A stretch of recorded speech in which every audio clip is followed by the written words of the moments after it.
2 years ago, the Secretary of the Treasury told key leaders of Congress that the business system was at the point of collapse and that they had to give him $700 billion right away or Wall Street and the banking system would fall apart and there would be an immediate depression. So Congress gave him the money, and they gave him more, and they gave more to the next Secretary of the Treasury, and more, and more, and more. In the end, some $13 trillion was gathered to save Wall Street and stabilize the banks. And Congress gave some money to working people as stimulus, cash for clunkers, money for first-time home buyers, etc. But after spending immense sums of money, the best we have now is the new normal. Nearly 18% of people out of work, 20 million who can't get full-time jobs. The papers are filled with articles about people who have run through 99 weeks of unemployment, who are sending out another 400 resumes, putting on a positive, sunny attitude and going to yet another job fair that doesn't have any jobs. Young people out of college for 2 years who have never had full-time work. Laid off men and women in their 50s who are afraid they'll never work again. So who do you blame? The powers that be want you to shut your eyes to their Ponzi scheme economy, to the disintegration of their casino capitalism. They want you to pretend that we are all rugged individualists who make our own fortunes by ourselves.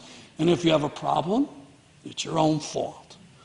People buy this. People blame themselves. If only I was better at job interviews. If only I knew more math. If only I had picked a different major in college. If only I didn't spend so much time with my family and spend time learning some other line of work. Or they want us to blame immigrants. Mexicans and other Latin Americans are supposedly stealing your jobs. Your jobs? When were they ever your jobs? What right did you have to your job if you went on strike and you were replaced by a scab? When could you say no if the owner decided to pack up the plant and ship off your job to Alabama or to China?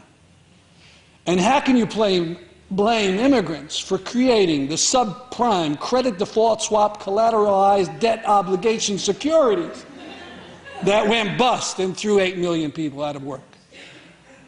No, it's the folks on top who are to blame.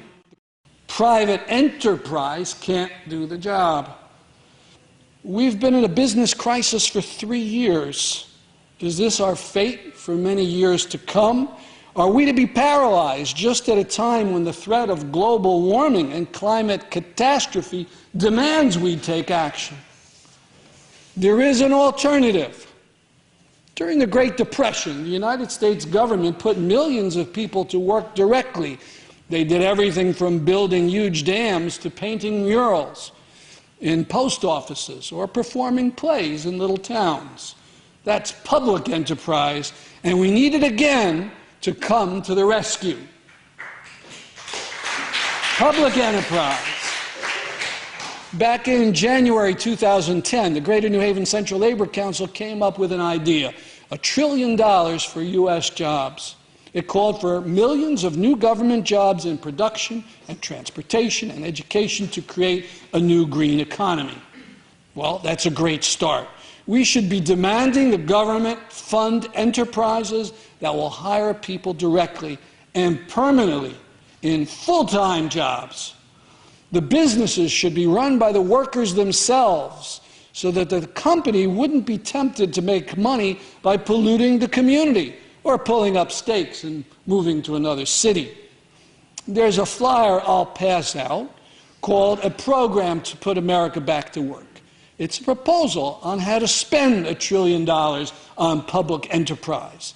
Since you'll have it, I won't go into the details. I'll just say it's a way to put millions to work building gyms and playgrounds, developing wind and solar energy, putting up green apartment houses and homes, and affordable assisted living. It's paid for not by printing money out of thin air, but by increased taxes on those who don't pay their fair share and who are sitting on piles of money or gambling with it in the great capitalist crapshoot. We should demand those jobs now at every level of government, from school boards who laid off teachers and custodians to city governments, to the governor in Hartford, and to the center of the empire in Washington. Accept no whining about deficits and credit ratings. Hire the people first and then pay for it with the new taxes on the high rollers and with the money saved when we bring the troops home.